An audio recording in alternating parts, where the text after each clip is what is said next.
Hi,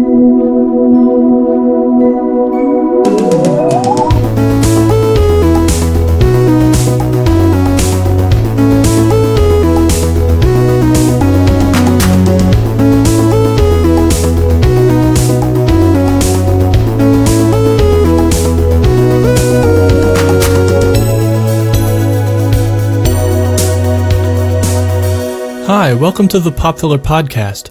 My name is Philip. Let's start things off with the mailbag.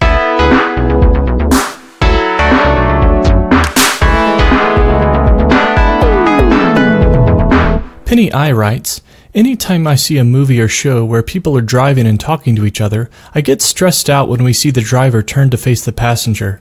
I think I've seen one too many on-screen car accidents where we see the driver look sideways just before someone says something like, "Look out!" or the car gets creamed without any sort of audio or visual warning. Even if the people in the car are having just a regular mundane conversation, I have a hard time focusing on it because I'm paranoid something is about to happen. Am I the only one with this issue? No, Penny, I know what you're talking about.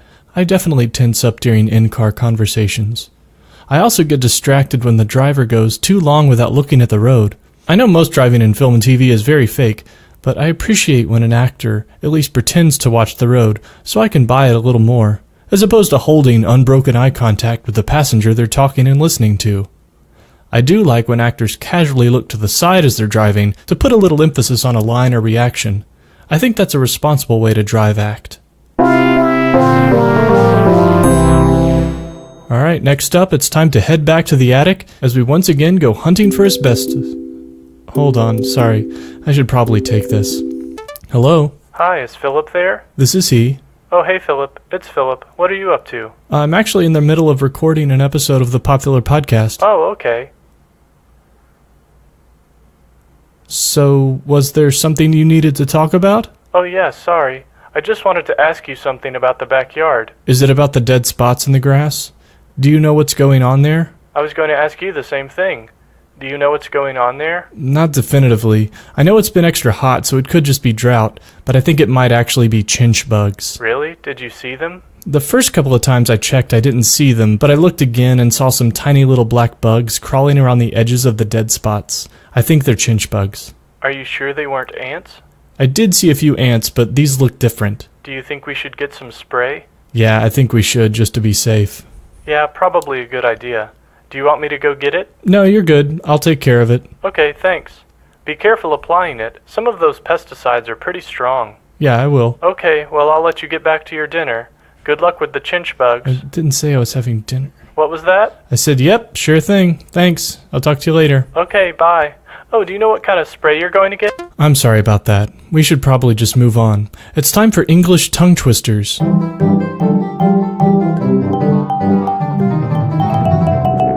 I've come across a few phrases that are somewhat difficult to say, and also in English, and I'm going to read them.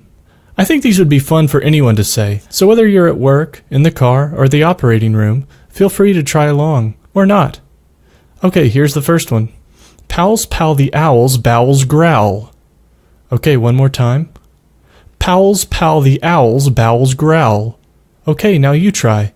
We'll hear a count off first. Pals pal the owls, bowels growl. Okay, this next one is just a little harder. The least yeasty thief feeds the priest greasy geese. Again, the least yeasty thief feeds the priest greasy geese. Okay, your turn to try along. The least yeasty thief feeds the priest greasy geese. Okay, let's do one more. This one's a little longer. The old gold toad told the thin-thighed skunk that the scratchy-scalped squirrel sold 6 packs of men's tagless boxer briefs. Again, the old gold toad told the thin-thighed skunk that the scratchy-scalped squirrel sold 6 packs of men's tagless boxer briefs. And one more time. Feel free to try along this time and wait for the count. The old gold toad told the thin-thighed skunk that the scratchy-scalped squirrel sold 6 packs of men's tagless boxer briefs. Okay, that's all the English tongue twisters I have for today. It's now time to ask the question, what would you do? Let's say you work in an office, primarily with the same small team of colleagues you sit among. Not only are you professional and cordial with each other, you also like each other too. It's a healthy working environment. When someone sneezes, someone else says, bless you, or occasionally, Gesundheit. Sometimes it's you, sometimes it's someone else. One day, someone on your team sneezes. You say, bless you.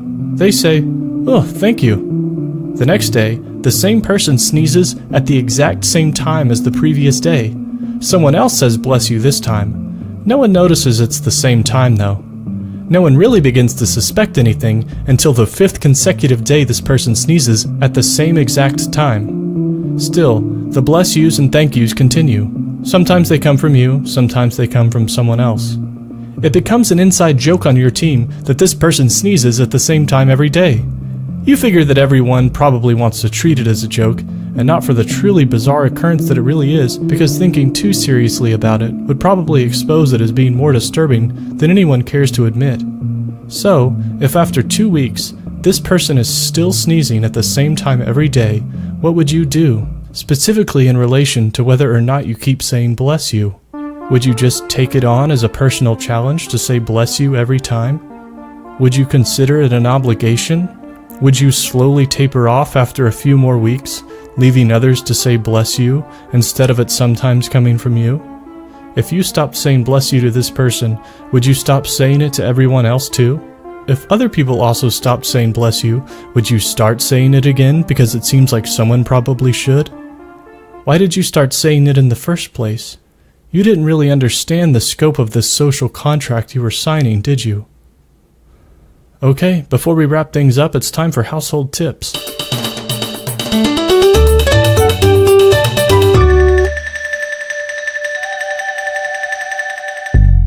Where do you keep your shoes? I keep mine in the same closet as my clothes. I keep some on the floor and some on a shelf. When I lift my shelf shoes up to put them on the shelf, I'm cognizant of how clean the bottoms of them are because I don't want any dirt or debris to fall from the shoes onto the clothes below. Even if the bottoms appear to be in good shape, I'm still careful when I lift them up to the shelf because I also don't want the shoes to brush against my clothes, spreading germs and bacteria to my shirts or pants.